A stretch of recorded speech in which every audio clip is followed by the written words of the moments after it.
आप में से बहुत किसी के मुझे कमेंट आते हैं, व्हाट्सएप पर क्वेरीज आती हैं कि मैम आपकी क्लास देख के अंग्रेजी बोलना तो थोड़ा बहुत सीख लिया है, पर कहीं कुछ लिखा रहता है मैम तो पढ़ नहीं पाते हैं, बड़ी दिक्कत आती है। कुछ लिखने कोई बोल देता है तो लिख नहीं पाते हैं, दिक्कत आती है।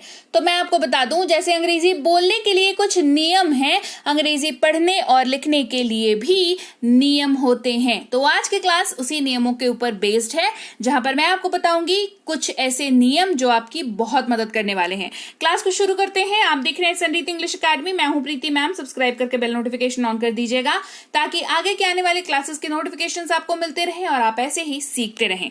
सबसे पहले बात करेंगे कि एबीसीडी की बात, उस क्रम में हम लोग चल रहे हैं, तो बी की हम बात कर रहे हैं। बी कब साइलेंट होता है? सवाल यह है कि साइलेंट रहना है तो शब्द में लिखा क्यों हो जाता है? तो मैं आपको बता दूं, ये नियम है और नियमों को फॉलो करते हैं, उन पर सवाल नहीं करते हैं, क्योंकि आप जिस नियम को याद करेंगे उसको आप फॉलो करेंगे और आप सक्सेसफुली जो है पढ़ने लगेंगे, लिखने लगेंगे। तो क्या इंपॉर्टेंट है आपका समझना, राइट? तो सबसे पहले समझते हैं कि बी कब साइलेंट होगा। तो किसी भी शब्द का आखिरी अक्षर अगर बी है और उसके ठीक पहले एम लगा हुआ है तो बी साइलेंट होगा। जैसे कि COMB, कोम्ब नहीं कोम पढ़ेंगे, प्लीज कम मत पढ़िएगा। बहुत किसी को मैंने देखा है कम बोलते हुए, पढ़ते हुए, पढ़ाते हुए, ठीक है? तो कोम्ब नहीं होता है, कम होता है। कम भी नहीं होता है, एक्चुअली कोम होता है, ठीक है? जिसका मतलब होता है कंघा। थंब नहीं पढ़ेंगे, थंब पढ़ेंगे यानी कि अंगूठा। लैम्ब नहीं पढ़ेंगे, लैम्ब पढ़ेंगे यानी कि भेड़ का बच्चा। सी की बात करते हैं, तो जब भी किसी शब्द में एस के बाद तुरंत बाद सी लगा हुआ हो तो इन दैट केस सी जो है वो साइलेंट रहता है। जैसे कि इस वाले को आप सेकेंट नहीं सेंट पढ़ते हैं, जिसका मतलब होता है इत्र, खुशबू, महक, जो है डीओ वगैरह लगाते हैं ना हम लोग, वो वाला सेंट, राइट? सेकेंट नहीं सेंट।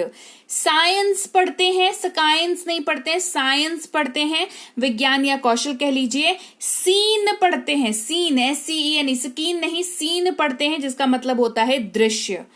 ये हो गया सी का साइलेंट, है ना? सी कब साइलेंट होगा? बात करते हैं ई की, तो ई के तुरंत बाद, किसी भी शब्द में ई के तुरंत बाद अगर आपको AR दिख जाए तो इन दैट केस उस पर्टिकुलर वर्ड में ई जो है वो साइलेंट हो जाएगा।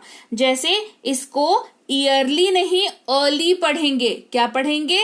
अर्ली पढ़ेंगे, जिसका मतलब होता है जल्दी। ईयर्न नहीं अर्न पढ़ेंगे, जिसका मतलब होता है कमाना। ईर्थली नहीं अर्थली पढ़ेंगे, जिसका मतलब होता है सांसारिक। तो ई के तुरंत बाद AR दिख जाए तो ई जो है वो साइलेंट होता है, ठीक है? बात करेंगे जी कब साइलेंट होता है। ABCDEFG, गोट वाला जी। जी कब साइलेंट होता है? तो किसी शब्द में जी के तुरंत बाद अगर एन लगा हुआ रहता है तो जी बेचारा साइलेंट हो जाता है। जी के तुरंत बाद एन लगा हुआ हो। जैसे इसको फॉरगन नहीं, इसको फॉरेन पढ़ते हैं। देखिए जी के बाद एन लगा हुआ है यानी कि विदेशी। असाइगन नहीं असाइन पढ़ते हैं यानी कि सौंपना, किसी चीज को किसी को सौंप देना। कैंपगेन नहीं कैंपेन पढ़ते हैं, जिसका मतलब होता है अभियान, जो ना कैंपेन चला रही है सरकार, जो है कैंपेन चला रही है, जागरूकता कैंपेन चला रही है, इसलिए कैंपगेन नहीं कैंपेन पढ़ते हैं इसको, ठीक है? अब बात करेंगे कि एच कब साइलेंट होता है। तो एच अगर किसी शब्द में शुरू में आ रहा हो, ठीक है, पर्टिकुलरली शुरू में आ रहा हो, तो कुछ हमारे पास ऐसे शब्द है मुट्ठी भर जहां पर एच जो है वो साइलेंट हो जाता है। जैसे कि HONEST, ऑनेस्ट, एच के बाद ओ लगा हुआ है, ये कंडीशन भी मीट होना चाहिए कि एच के बाद ओ लगा हुआ है, तो ऑनेस्ट पढ़ेंगे, ठीक है, यानी कि ईमानदार। ऑनरेबल यानी कि माननीय। आवर है ना, हावर नहीं आवर यानी कि घंटा, ठीक है?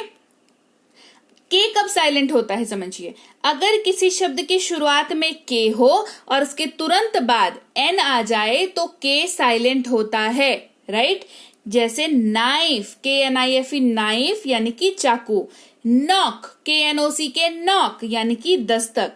KNOW नो यानी कि जानना, कोई चीज जानना पहचानना, ठीक है?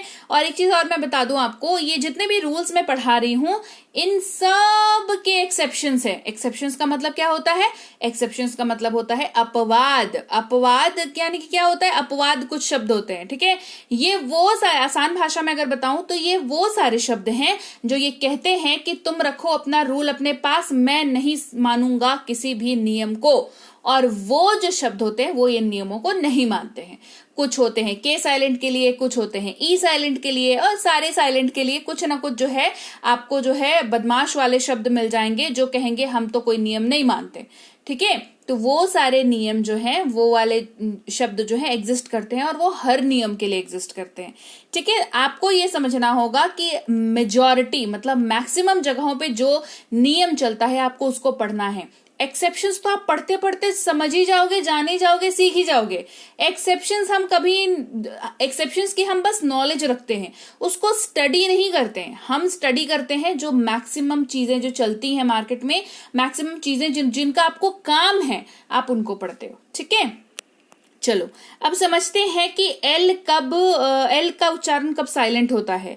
अगर एल के पहले ए ओ या ओ यू आ जाए और उसके ठीक बाद डी एफ के या एम दिखता हो, देखो दो कंडीशंस है, दो कंडीशंस होगी तो ही एल साइलेंट होगा। सबसे पहला कंडीशन क्या है कि एल के पहले या तो ए लिखा हुआ हो या तो ओ यू लिखा हुआ हो, पहला कंडीशन। दूसरा कंडीशन क्या होना चाहिए? एल के ठीक बाद, मतलब पहले तो ए या ओ यू होना ही चाहिए, उसके बाद क्या होना चाहिए? या तो डी या तो एफ या तो के या तो एम, ये होना चाहिए। तो उस केस में अगर किसी शब्द में ये वाली चीजें सेटिंग बन रही है तो एल भाई साहब साइलेंट हो जाएंगे, है ना। जैसे PALM, पाम पढ़ेंगे, एल नहीं पढ़ेंगे। क्यों? एल के पहले देखो ए लिखा हुआ है, एल के बाद देखो एम लिखा हुआ है, तो पाम हो जाएगा, पालम नहीं पढ़ेंगे। हथेली, काम हो जाएगा CLM, काम, कालम नहीं काम यानी कि शांति। हालफ नहीं हाफ पढ़ेंगे यानी कि आधा, ठीक है। अब बात करते हैं कि एन कब साइलेंट होता है, ठीक है। एल हमने पढ़ लिया, अब पढ़ेंगे एन कब साइलेंट होता है। अगर किसी शब्द का आखिरी अक्षर एन हो और उसके ठीक पहले एम लगा हुआ हो तो एन साइलेंट होता है। जैसे इसको ऑटमन नहीं ऑटम पढ़ते हैं यानी कि पतझड़, कॉलमन नहीं कॉलम पढ़ते हैं यानी कि कतार। अगर किसी शब्द में पी हो और उसके तुरंत बाद टी हो तो पी साइलेंट हो जाता है। जैसे इसको कंटेम्प्ट नहीं इसको कंटेम पढ़ते हैं यानी कि तिरस्कार, कंटेम ऑफ कोर्ट, है ना। रिसिप्ट नहीं रिसीट पढ़ते हैं यानी कि रसीद जो आपको मिलती है, कुछ शॉपिंग वगैरह करते हो तो जो आपको मिलती है ना रसीद, उसको अंग्रेजी में रिसिप्ट नहीं रिसीट कहते हैं। रिसिप्ट, ये बहुत कॉमन मिस्टेक है जो बहुत सारे लोग करते हैं। अगर आप किसी को देखो तो प्लीज उनको सही कराओ, है ना। खुद भी सही करो, उनको भी सही कराओ कि भाई साहब रिसिप्ट नहीं रिसीट होता है, ठीक है। थोड़ा सा बढ़ते हैं आगे। किसी शब्द में टी के ठीक पहले एफ या एस लगा हो तो टी साइलेंट होगा। जैसे सॉफ्टन नहीं सॉफिन, है ना। SOFTEN, देखो टी से ठीक पहले एफ लगा हुआ है तो सॉफ्टन नहीं सॉफिन हो गया। मुलायम या कोमल, लिस्टन नहीं लिसन सुनना, ऑफ्टन नहीं ऑफन यानी कि प्राय। ये तीनों ही ये वाले रूल पे फॉलो कर रहे हैं। टी के पहले या तो एफ लगा हुआ है या तो एस लगा हुआ है। शब्द का पहला अक्षर अगर डब्ल्यू हो और उसके तुरंत बाद आर हो तो डब्ल्यू का उच्चारण नहीं किया जाता।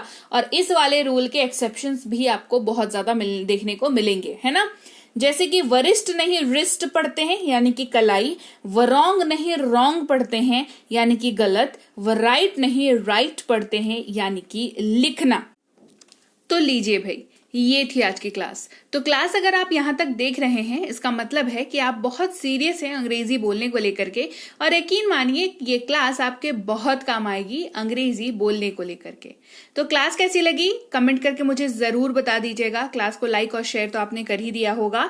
आप देख रहे हैं संरीति इंग्लिश अकेडमी, मैं हूं प्रीति मैम। सब्सक्राइब करके बेल नोटिफिकेशन भी फटाफट से ऑन कर दीजिए। इसके अलावा हमारी जो ऐप है संरीति इंग्लिश अकेडमी, सेम नाम से ऐप है, वहां पर आपको बेसिक से प्रो स्पोकन इंग्लिश का कोर्स, इंग्लिश राइटिंग का कोर्स जिसमें आप अंग्रेजी लिखना सीखते हैं, इंग्लिश ग्रामर का कोर्स, इंग्लिश रीडिंग का कोर्स आपको मिल जाएगा ऐप पर। इसके अलावा अंग्रेजी पढ़ने में अगर दिक्कत आती है, स्पेलिंग्स में दिक्कत आती है, तो ये अंग्रेजी पढ़ने का रामबाण ट्रिक, ये जो किताब है ये अमेजॉन पर अवेलेबल है। आप सिंपली इस बुक का टाइटल यहां से देख करके आप अमेजॉन पे सर्च करके इस बुक को अपने घर पर कैश ऑन डिलीवरी के साथ भी मंगवा सकते हैं। इसके अलावा अगर आपको ई बुक्स की जरूरत है तो चाहे वो वर्ड मीनिंग की ई बुक हो, टेंसेस की हो, आपके स्पोकन इंग्लिश की हो, ग्रामर की हो, या मिनी स्पोकन इंग्लिश स्ट्रक्चर्स की हो, जो कि क्विक रिवीजन का आपको मौका देती है, क्विक समझने का आपको मौका देती है, ये सारी की सारी ई बुक्स जो है हमारी ऐप पर अवेलेबल है। ऐप में जाकर के आप इनको इजीली वहां पर ले सकते हैं। इसके अलावा हमारी क्लास, हमारी पेड क्लास या किसी भी तरीके की अंग्रेजी को लेकर के समस्या अगर आपको आ रही है तो इस नंबर पर व्हाट्सएप मैसेज करके आप हमारे साथ संपर्क कर सकते हैं, हमारे ग्रुप में जुड़ सकते हैं। और इस किताब को मंगवाने के लिए भी आप सिंपली इस नंबर पर व्हाट्सएप मैसेज करके भी इस किताब को अपने पास मंगवा सकते हैं। और हमारा ऐप कुछ ऐसा दिखता है गूगल प्ले स्टोर पर, वहां पे आपको यहाँ पर इंस्टॉल कर लेना है आपको अपने मोबाइल पर। इसके अलावा व्हाट्सएप का ग्रुप हमारा जरूर ज्वाइन करके रखें, रोज की फ्री क्लासेस आपको मिल जाती हैं। टेलीग्राम का चैनल हमारा जरूर ज्वाइन करके रखें, वहां पर भी आपको क्लासेस मिल जाती हैं, कुछ इंपॉर्टेंट अनाउंसमेंट होता है वो भी आपको पता चल जाता है, और ऐसे आप जो है अंग्रेजी के संपर्क में बने रहते हैं। तो thank you so much for watching आज की क्लास को। मैं आपसे मिलूंगी आपकी अगली क्लास में। Till then thank you so much for watching. Stay tuned to Samriddhi English.